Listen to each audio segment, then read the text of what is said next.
My name is Caitlin McFadden. Today we're going to talk about a couple of snare drum basic setup things and a couple of basic techniques in playing the snare drum. First thing we need to do if we're going to play the snare drum is obviously get our snare drum set up. We don't have one here today, but pretend with me, if you will, that we have a snare stand and it is all set up. When placing the snare drum on the stand, if this is the snare bed, we want this right here up and down to, when we hold it up, should be up and down. When we lay it flat on the stand, the snare throw should be towards us and the snare bed should be pointing away from us. There are a couple of reasons for this. One, it is a lot easier to turn the snare bed on and off if the switch is towards you. It's kind of a secondary reason, but the main reason is when, in a second when we talk about the playing area needs to be over the snare bed in order to get the snares to resonate better and to vibrate, and it will give us a better sound when we play. Like I said, the playing area, I'm going to turn it this way now. Our playing area is between the middle of the snare drum to the outside edge. When you play in the middle, that's better for louder passages. It gives the drum more full, reverberating sound, helps it to reverberate more. And then when you're playing softer passages, you want to go out a little bit more towards the edge. That'll just get a better sound quality and a better reaction from the drum if you play in those places. But again, we always want to play between the middle of the drum straight out to the opposite edge. One, it just is the most comfortable playing position, and also it allows us to only play on over the snare bed and get that good snare drum sound that we want. After you get your snare bed properly aligned, you want to make sure that the drum is level to the ground. A lot of players, as they progress, they will find that they like it at a slight angle this way or that way, whichever way. Beginning, you want to make sure that it's level to the ground. That way you can build up your basics and then build upon those. But to begin with, it's much easier to have everything level and just have everything flat.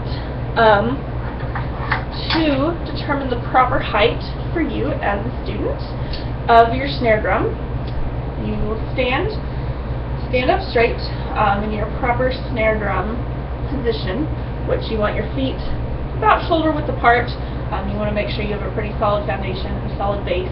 You don't want to feel like you're going to fall over. You don't want to have your feet staggered.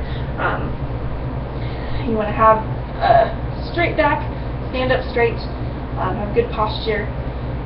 Then you want to close your eyes. You don't have to close your eyes, but sometimes it's helpful. And reach your arms up to what you feel like would be a comfortable playing position. Then open your eyes, and if your snare drum is about an inch or two below that position, that's a pretty good indication that that's a good height for you to play. If my hands were way up here, we would obviously want to raise my snare stand. If it was lower, we would want to lower it. But this is a pretty good height for me.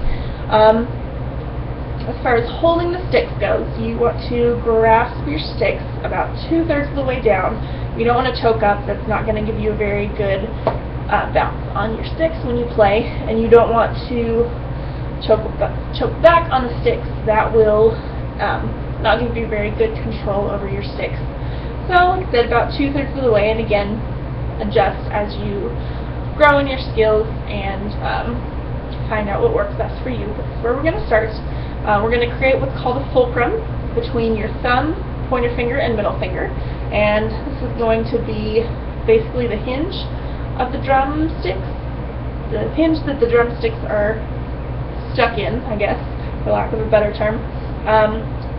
You want it tight enough so you are not going to drop your drumsticks or throw them at somebody, but you also don't want it so tight that, again, you're not going to get that good bounce on the drum. So, kind of a happy medium. The rest of your shoulders, your elbows, your necks, your back, it should all be pretty relaxed. Then you want to stand up and have good posture, but you don't want to be very rigid. Your elbows don't want to be way out here, but they also don't want to be tucked way into your body. Your ring finger and pinky finger, right now they're kind of not doing anything. They're just kind of wrapping them around the string. The stick. They're going to, they're just going to be there to give a little bit more stability to the stick. and then that will also allow for your fingers not just hanging out. Then when you go to play, again, your arms kind of out like this. You want to have your wrists flat. You don't want to have up and down, and you don't want to have straight out. Kind of about a 90 degrees or less with the drumsticks, but you want flat wrists like this. Next, we're going to learn a couple of rudiments. The first one we're going to learn is a flam, which is basically an ornamentation on the main note.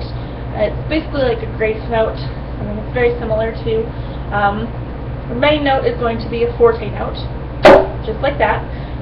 The flam note actually happens just slightly before that main note. It's going to be a piano soft note, and it's going to be immediately before the loud note. So it would be a little something like.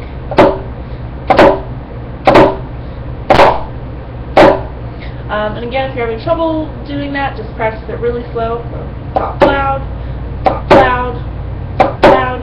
Make sure you practice it both ways too, with the soft with your right hand and the loud with the left.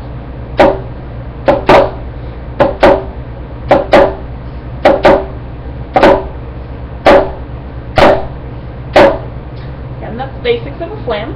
A drag or a ruff is very similar to a flam.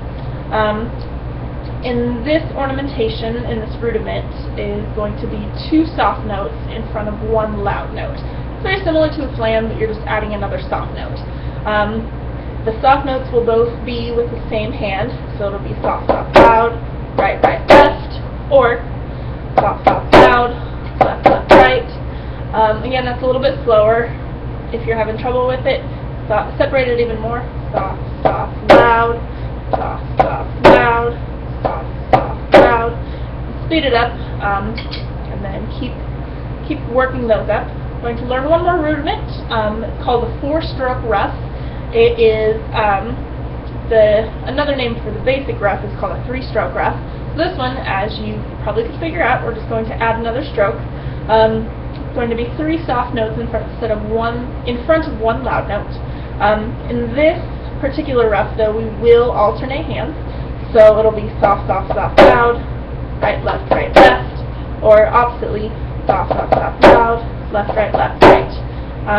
This one is one of my personal favorites. I think it's really fun to play, and it sounds really cool. So that's all I have for you today. Hopefully that was helpful. Yeah, now you can play the snare drum. Yay!